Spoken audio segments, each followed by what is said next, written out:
आप जिस एग्ज़ाम के बारे में सोचते हैं कि नहीं हमें इसमें जॉब चाहिए, नहीं हमें इसमें जॉब चाहिए, तो उस लेवल की तैयारी करो, उसको पूरा करिए, उस एग्ज़ाम को अंजाम तक पहुंचाइए। बैंक हो, एसएससी हो, रेलवे हो, तीनों समय के लिए जाने जाते हैं। अगर आप इस तीनों एग्ज़ाम में से किसी एक एग्ज़ाम को टारगेट करते हैं तो उस लेवल की तैयारी करिए और उसमें एक सीट पक्का करिए।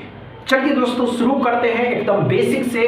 हेलो एवरीवन, स्वागत है आप सभी का सिंपल मैथ सॉल्यूशन के क्लास में। आज है इसका 8वां दिन। दोस्तों बहुत जरूरी है ये क्लास।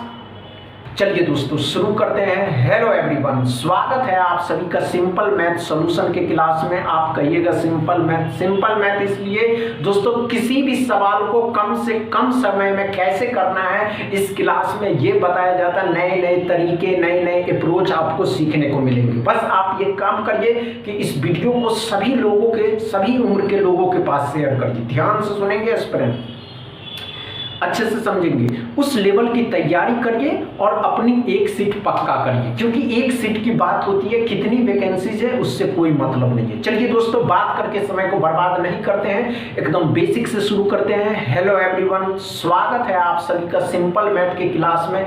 ये सिंपल मैथ ही क्यों रखा गया, तो ये सिंपल मैथ सभी उम्र के लोगों के लिए है। सभी उम्र, किसी भी उम्र के लोगों को ये सवाल बताइएगा या दिखाइएगा दोस्तों तो उनको अच्छा लगेगा सीखने में, नए तरीके, नए रूल्स, कि किसी भी सवाल को कम से कम समय में, किसी भी सवाल को कम से कम समय में कैसे करना। चलिए दोस्तों कोई समय को बर्बाद नहीं करते हैं, आप सभी के सामने सिंपल मैथ का पहला क्वेश्चन, इसको सॉल्व करिए। चलिए दोस्तों कम समय में सॉल्व करना मेरे भाई। इस तरीके के क्वेश्चन दोस्तों, इस तरीके के क्वेश्चन जो है नहीं हुआ दोस्तों, आइए ध्यान दीजिएगा। क्या पढ़ा, ध्यान से देखेंगे। इतना में से इतना को घटाना। अब घटाना है तो क्या करना है, 5√7 में से 2√7 है और घटाना है 3√7 में 4√5। तो ध्यान से देखिएगा, इसमें से इसको घटाइएगा तो 2 बचेगा, लेकिन √7 एज इट इज रहेगा। अच्छा समझते चलेंगे एस्पिरेंट। इसमें से इसको घटाइएगा तो 2 ही बचेगा और रूट में 5 ही रहेगा। इतनी बातें समझ में आया, यही आपका आंसर हो जाएगा। क्या समझ में आया दोस्तों पहला क्वेश्चन अच्छे से? कोई बड़ी बात ही नहीं था इसमें दोस्तों, अच्छे से समझ में आया। दूसरा क्वेश्चन सॉल्व करिए। चलिए दोस्तों अच्छे से सॉल्व करिए। कम समय में सॉल्व करना, अधिक समय नहीं देना। ये बात आप अपने माइंड में सेट करिए कि जब भी आप किसी भी मल्टीप्लिकेशन के सवाल, आसान है यार, बहुत आसान है, बहुत आसान तरीके से आप कर सकते हैं। समझ रहे हैं? नहीं होगा, घबराने वाली बात नहीं है, हम बताएंगे कि कैसे सॉल्व करना है। नहीं हो दोस्तों, इतना समय नहीं लेना है, ये बात आप अपने माइंड में सेट करिए। नहीं हुआ, आइए दोस्तों 11 को, जब भी आप किसी भी नंबर को, any number of multiply by 11, किसी भी संख्या को आप 11 से गुना करते हैं, किसी भी नंबर को, एनी अदर नंबर, लास्ट में 8 एज इट इज, इन दोनों को जोड़ देना। 8 7 15 का 5 कैरी 1 बचेगा, साथ में 1 जोड़ दीजिएगा 8। क्या समझ में आया दोस्तों दूसरा क्वेश्चन? कोई बड़ी बात नहीं है, बस आपको तरीके पता होनी चाहिए। तीसरा क्वेश्चन सॉल्व करिए। चलिए दोस्तों तो तीसरा क्वेश्चन को सॉल्व करेंगे। कम समय में सॉल्व करना है, ये बात आप अपने माइंड में सेट कर लीजिए। नहीं हुआ दोस्तों,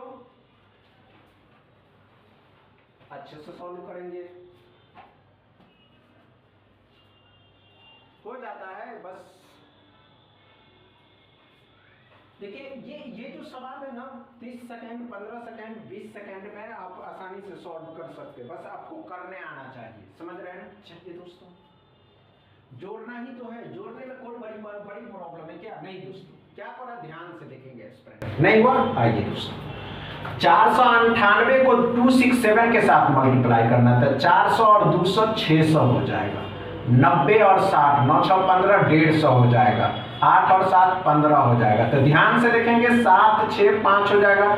x बराबर 765। क्या समझ में आया दोस्तों तीसरा क्वेश्चन?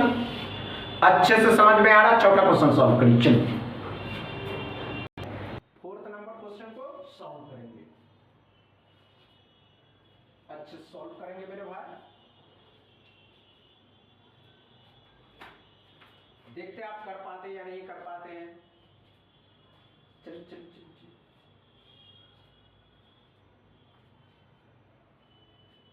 देखो दोस्तों, चलिए दोस्तों, तो ये क्वेश्चन आप सभी एस्पिरेंट होमवर्क में बताएंगे इसका आंसर। क्या समझ में आया दोस्तों अच्छे से? अगर समझ में आया हो तो वीडियो को दबा के शेयर करिएगा, लाइक करिएगा, चैनल को सब्सक्राइब कर लीजिएगा। थैंक यू दोस्तों।